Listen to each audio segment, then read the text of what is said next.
राधे राधे। जय हिंद साथियों, स्वागत है आप सभी का आपके प्यारे यूट्यूब चैनल अपनी देव अकेडमी और मैं शशांक भाई। साथियों, हमने फिजिक्स की पहली क्लास में मापन के बारे में पढ़ा, दूसरी में भी पढ़ा और तीसरी क्लास में उसके 20 क्वेश्चन किए। आप स्पीड एंड वेलोसिटी, चाल और वेग, चाल और वेग। तो उससे पहले आप एक चीज बताओ भाई, सदिश और अदिश राशियां क्या होती हैं? सदिश वेक्टर और दूसरी होती है अदिश स्केलर। ये क्या होती है? सदिश राशियां क्या होती हैं और अदिश राशियां क्या होती हैं? आप देखो, सदिश और अदिश, सा का मतलब हाँ से है और आ का मतलब ना से है, समझे? तो सदिश राशियों में सदिश राशियां क्या होती हैं? जिसमें परिमाण और दिशा दोनों हो, परिमाण और दिशा दोनों हो, उसको हम सदिश राशि कहते हैं।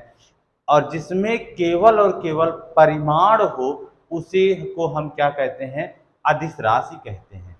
जैसे देखिए, अब परिमाण क्या होता है? जैसे ये मार्कर है, इसका कुछ द्रव्यमान होगा, 5 ग्राम, 6 ग्राम, 10 ग्राम, जो भी होगा, ये इसका क्या है? परिमाण है। इसका क्या है? परिमाण है। लेकिन अब इसको हम कहेंगे 5 किलोग्राम पूर्व की ओर मार्कर है या 10 ग्राम दक्षिण की ओर मार्कर है।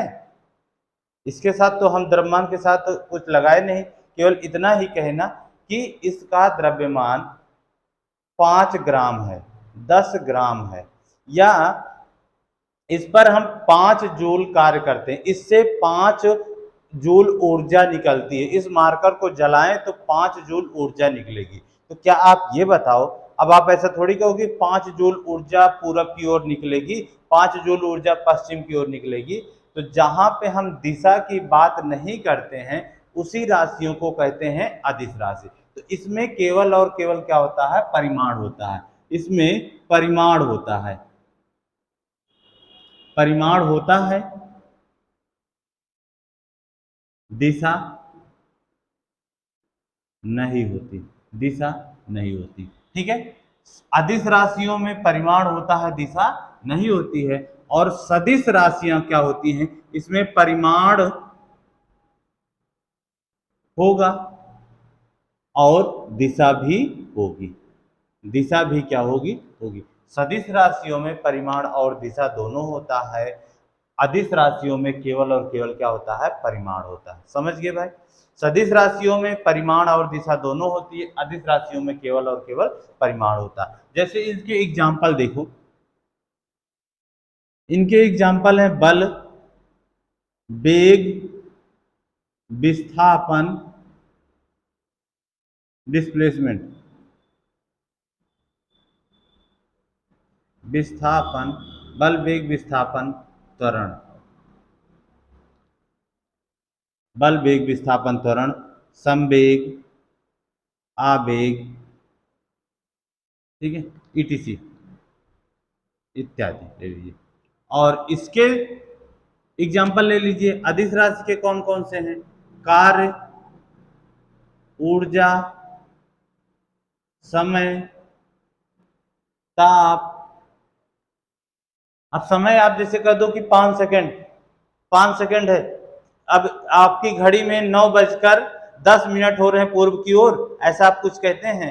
10 बज रहे हैं पश्चिम की ओर, ऐसा तो आप कहते नहीं, केवल आप इतना बताते हो ना कि 10 बज रहे हैं, 11 बज रहे हैं। तो ये क्या है? परिमाण आप बता रहे हो, पर दिशा की बात नहीं कर रहे हो। ठीक है, आज क्षेत्रफल, कार्य, ऊर्जा, समय, क्षेत्रफल, ताप, दूरी, विभव, आयतन, दूरी, विभव, आयतन इत्यादि, ईटीसी। बस इतने हैं। ठीक है, इतने। तो सदिश और अदिश में आपने अंतर पढ़ लिया, बहुत शुरू से पढ़ते चले आ रहे हो, पर कंफ्यूज रहते हैं किस में होगा किस में नहीं। जब सा शब्द जुड़ जाए तो इसका मतलब हाँ दोनों होगा, आ शब्द जुड़ जाए तो केवल क्या होगा? परिमाण होगा, दिशा नहीं होगी। ठीक है, अब इसमें आपसे कुछ प्रश्न पूछ लिए जाते हैं। जैसे प्रश्न बन जाता है हमारा कि सदिश राशियों का गुणनफल हमेशा प्राप्त होगा। दो सदिश राशियों का गुणनफल क्या होता है? जैसे प्रश्न बन जाएगा, जब दो सदिश राशियों का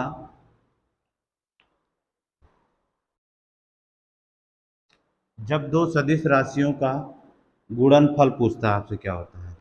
गुणनफल क्या होता है? वन लाइनर में है, इसको नोट कर लीजिएगा, प्रश्न पूछ सकते हैं गुणनफल क्या होता है। रेलवे के लिए बहुत इंपॉर्टेंट चैप्टर है, यहाँ से भी आपका एक नंबर बनता है। देखिएगा कैसे सदिश राशियों का गुणनफल दो तरह के होता है।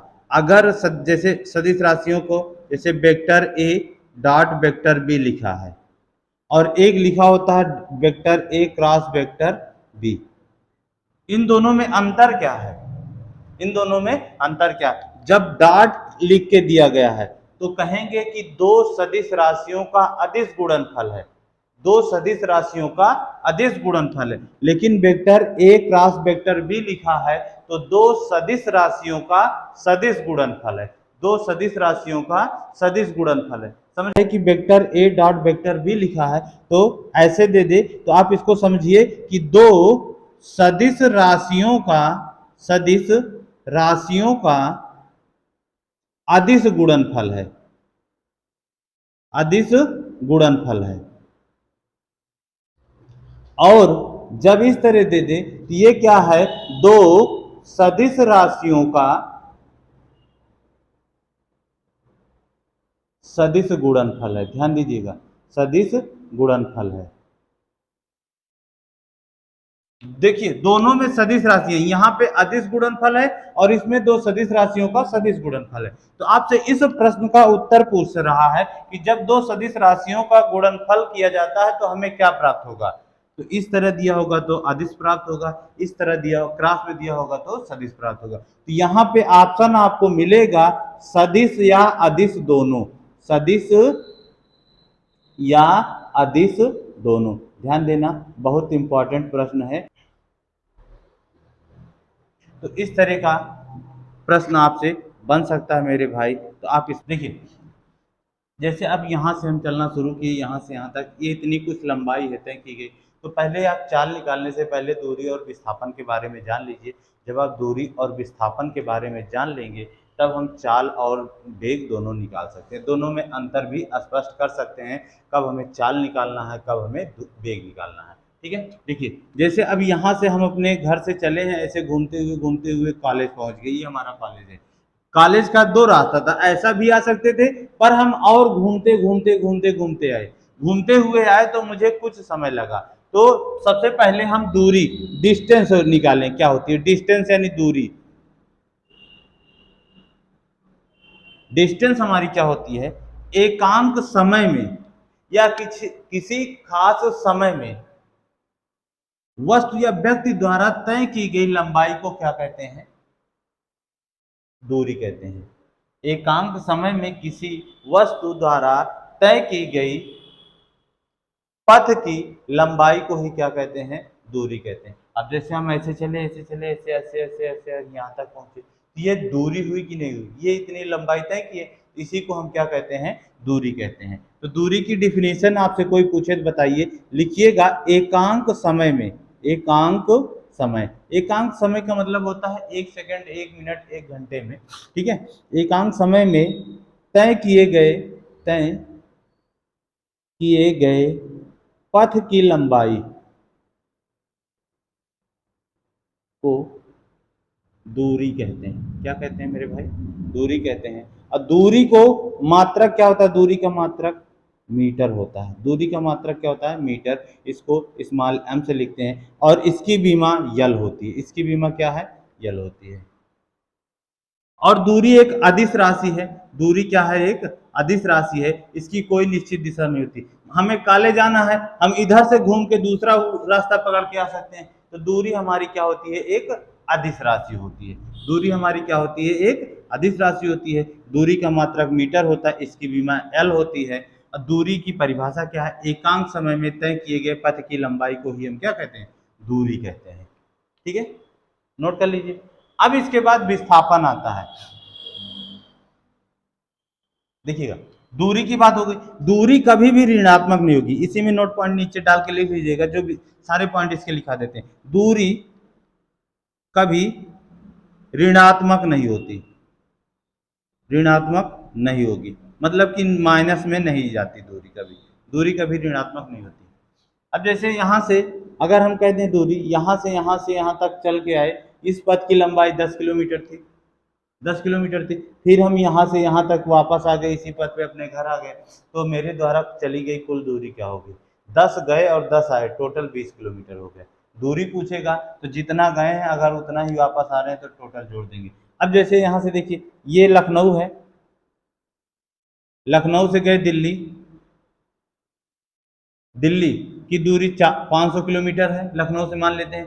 फिर यहाँ से गए आगरा, ओ सॉरी जयपुर, जयपुर गए, यहाँ से दूरी 400 किलोमीटर है, ठीक है। तो अब मेरे द्वारा तय की गई कुल दूरी बताइए कितनी होगी? तो हम यहाँ से 500 ये 400 जोड़ दिए, तो 500 400 900 हो गया। अब यहाँ से फिर हम दिल्ली वापस आए और दिल्ली से फिर लखनऊ वापस आ गए, तो फिर 900 गए और 900 वापस आए, टोटल डिस्टेंस मेरे द्वारा कितनी तय की गई?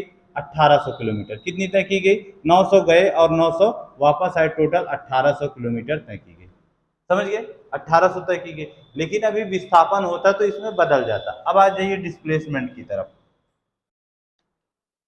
अब दो बिंदुओं के बीच की न्यूनतम दूरी को ही हम क्या कहते हैं?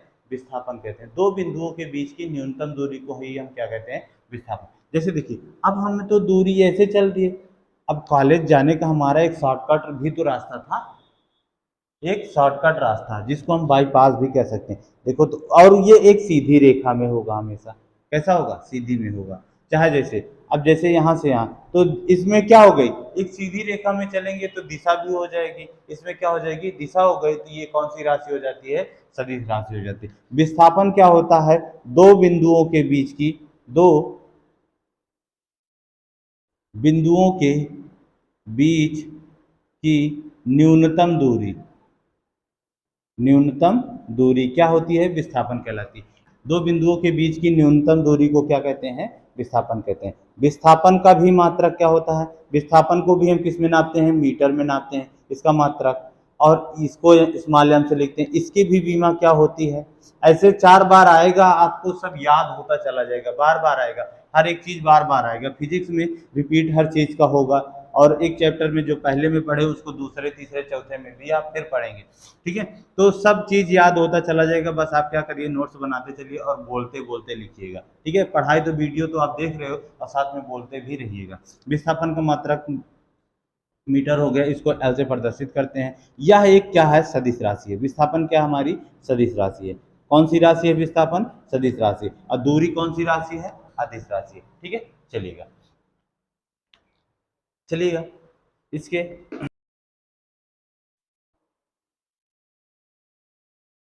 चलिएगा विस्थापन तक का हो गया था।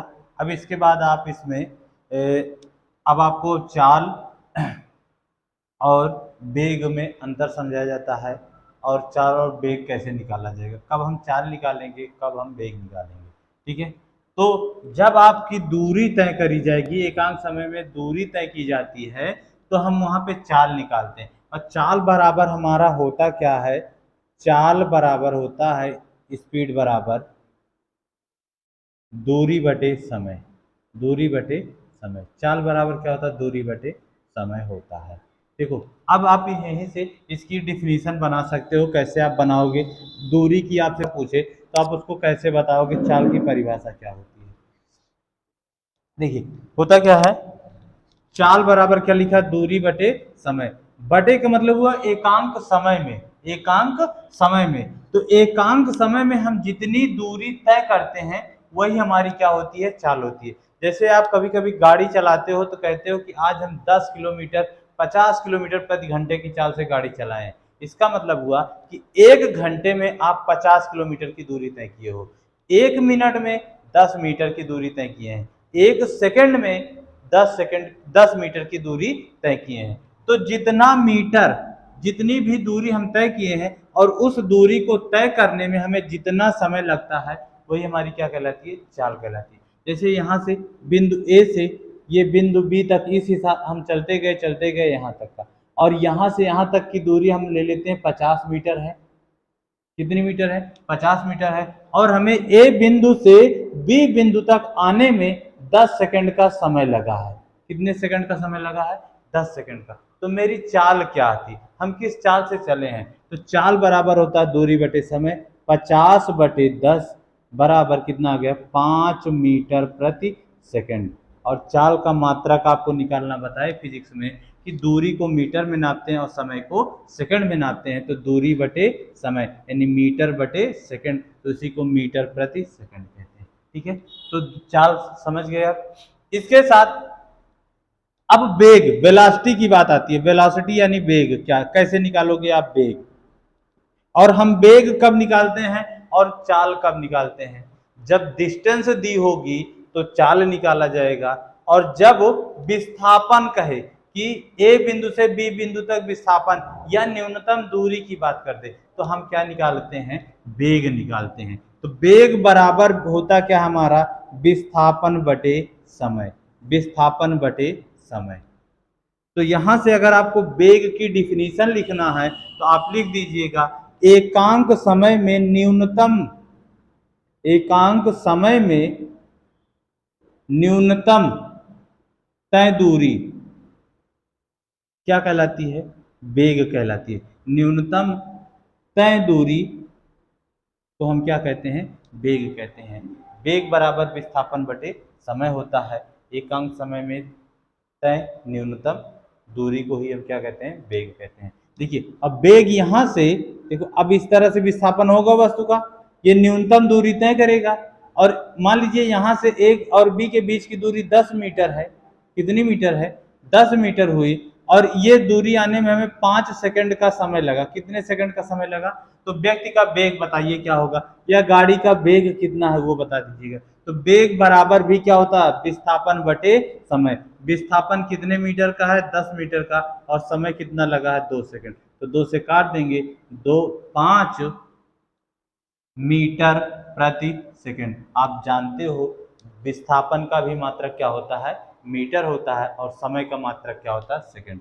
विस्थापन का भी मात्रक क्या, वेग का भी मात्रक क्या हो जाएगा? मीटर प्रति सेकंड आ जाएगा। ठीक है साथियों, समझ गए? चलिए आगे चलते हैं। वेग दो प्रकार का, एक प्रारंभिक वेग होता है और एक अंतिम वेग। प्रारंभिक वेग को कहते हैं इनिशियल वेग, इनिशियल वेग वेलोसिटी, और इसको फाइनल वेलोसिटी कहते हैं, फाइनल वेलोसिटी। जैसे आप गाड़ी चलाते हो तो आपका दो वेग होता है, एक शुरुआत का होता है और एक अंत में गाड़ी जिस स्पीड में आप लेके जा रहे हो। शुरुआत में जैसे आप गाड़ी स्टार्ट किए, धीरे धीरे शुरू किए, तो आपकी गाड़ी का स्पीड मान लीजिए 5 मीटर पर सेकंड था, तो वो फाइनल हो गया। आखिरी में अब आप गाड़ी 50 की स्पीड में चला रहे तो आपका वो अंतिम वेग हो गया। तो जिस वेग से हम गाड़ी चलाना शुरू करते हैं प्रारंभिक वेग होता है, इनिशियल वेग कहलाते हैं, और जिस वेग से गाड़ी को चलाते हुए ले जा रहे हैं वो हमारा अंतिम वेग हो जाता है। ठीक है, तो फाइनल वेग और अंतिम वेग होता है। इसके बाद आपका अगला पॉइंट आता है त्वरण।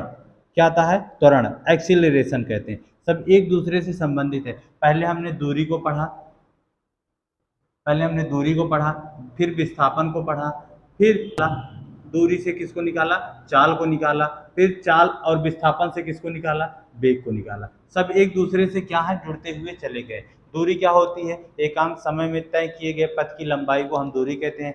विस्थापन क्या होता है? दो बिंदुओं के बीच की न्यूनतम दूरी को विस्थापन कहते हैं। फिर चाल आ गई, एकांक समय में तय की गई दूरी को ही हम क्या कहते हैं? चाल कहते हैं। चाल बराबर दूरी बटे समय होता है। उसके बाद वेग क्या होता है?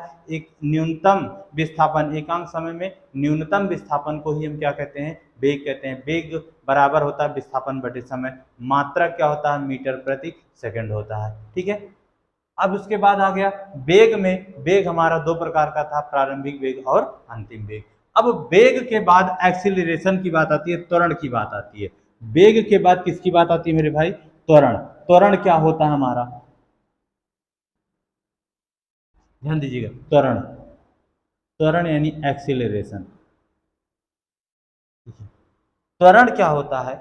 एक्सीलरेशन का मतलब होता है गाड़ी की स्पीड को बढ़ाना। एक्सीलेटर होते जाते हैं, गाड़ी बढ़ती चली जाती है ना, गाड़ी बढ़ती, स्पीड बढ़ती जाती है, तो वही हम क्या करते हैं? एक्सीलरेट कर रहे हैं। हूँ करके गाड़ी की स्पीड को क्या कर रहे हैं? बढ़ाते हुए जा रहे हैं। पहले 10 में धूम धूम धूम धूम निकाले 100 से इस गली से उस गली से इस गली से निकालते हुए जाते हैं ना, तो गाड़ी की स्पीड को क्या कर रहे हैं, एक्सिलरेट कर रहे हैं। तो एक्सिलरेशन बराबर क्या होता है, वेग परिवर्तन, वेग परिवर्तन, वेग परिवर्तन बटे समय। त्वरण बराबर क्या होता है, एकांक समय में वेग परिवर्तन की दर को ही क्या कहते हैं, त्वरण कहते हैं। हम ऐसा लिख सकते हैं कि एकांक समय में, एकांक समय में वेग, वेग परिवर्तन की दर को क्या कहते हैं, त्वरण कहते हैं। क्या कहते हैं, त्वरण कहते हैं। एकांक समय में वेग परिवर्तन की दर को मेरे भाई क्या कहते हैं, त्वरण कहते हैं। क्या कहते हैं, त्वरण कहते हैं। वेग परिवर्तन अंतिम वेग माइनस प्रारंभिक वेग बटे समय, अंतिम वेग माइनस प्रारंभिक वेग। और ये आप भी आपको बताए कि अंतिम वेग क्या होता है, प्रारंभिक वेग क्या होता है। जैसे हम गाड़ी की स्टार्ट शुरुआत किए 10 मीटर पर सेकंड के वेग से, और ये 5 सेकंड के बाद, कितने सेकंड के बाद, 5 सेकंड के बाद गाड़ी का अंतिम वेग हो गया 20 मीटर प्रति सेकंड, 20 मीटर प्रति सेकंड। तो कह देगा कि इसका आप त्वरण बताइए, गाड़ी का त्वरण बताइए, एक्सीलरेशन क्या होगा, त्वरण बताइए क्या होगा। तो त्वरण बराबर होता है वेग परिवर्तन की दर बटे समय। तो वेग परिवर्तन v minus you upon T होता है, v minus you upon T होता है, v minus you upon T होता है। तो इस क्वेश्चन को तो आप लगा सकते हो, लेकिन इसमें आप फंस जाओगे कि मात्रक, इसका उत्तर के साथ मात्रक क्या दिया जाएगा। मान लो ऑप्शन दोनों दे दिया आपको, जैसे 2 मीटर प्रति सेकंड का ऑप्शन दे दिया और 2 मीटर प्रति सेकंड स्क्वायर का ऑप्शन दे दिया। अब इसमें से आप कौन सा सही मारोगे, या तो आप मापन वाली क्लास पढ़े हो वहां से याद की हो तो त्वरण बराबर क्या होता है तुरंत आ जाएगा, और नहीं तो फिर अब यहाँ से फिर आप एक बार समझो त्वरण का मात्रक कैसे निकालेंगे, त्वरण का मात्रक कैसे निकालेंगे। तो इस न्यूमेरिकल को आप लिखे रहने दो, अभी इसको हम सॉल्व करवाते हैं आपको, ठीक है। इसको आप लिखे रहने दो। देखो मात्रक पे आते हैं, इसका मात्रक कैसे निकाला जाएगा, यूनिट, इकाई वेग है, वेग का मात्रक क्या होता है, मीटर प्रति सेकंड। ये अंतिम वेग है और ये प्रारंभिक वेग, दोनों का मात्रक तो सेम ही होगा ना, यानी मात्रक में मीटर प्रति सेकंड हो गया, और बटे समय है, समय का मात्रक क्या होता है, सेकंड। तो सेकंड का सेकंड से गुणा हो जाएगा, तो इसका मात्रक आ जाएगा मीटर प्रति सेकंड स्क्वायर। क्या आ जाएगा, मीटर प्रति सेकंड स्क्वायर आ जाएगा। और अगर आपको इसकी बीमा लिखनी है, बीमा यानी डायमेंशन लिखना है, तो यल से नापते हैं, यल और टी समय होता है टी की पावर -2, इसकी बीमा क्या हो जाएगी, एल टी की पावर -2। और पूछेगा त्वरण क्या है, सदिश राशि है कि अदिश राशि। त्वरण एक क्या है, सदिश राशि है, वेक्टर क्वांटिटी है। त्वरण क्या है, एक सदिश राशि है। तो अब समझे, तो वेग परिवर्तन की दर बटे समय, इसका मात्रक क्या होता है मीटर पर सेकंड, बीमा क्या होती है एल टी के पावर -2, और ये कौन सी राशि है, सदिश राशि है। तो अब आ जाओ भाई इस न्यूमेरिकल की तरफ जो आपको दिए थे। पहले इस गाड़ी का प्रारंभिक वेग कितना था, 10 मीटर पर सेकंड था, लेकिन 5 सेकंड के बाद उसका वेग 20 मीटर पर सेकंड हो गया। तो बताइए गाड़ी का त्वरण एक्सेलरेशन क्या था, एक्सेलरेशन कितना था। अब इस न्यूमेरिकल को लगाते कैसे, u बराबर 10 मीटर पर सेकंड दिया गया है, यानी ये प्रारंभिक वेग होगा, गाड़ी का क्या हो गया, प्रारंभिक वेग।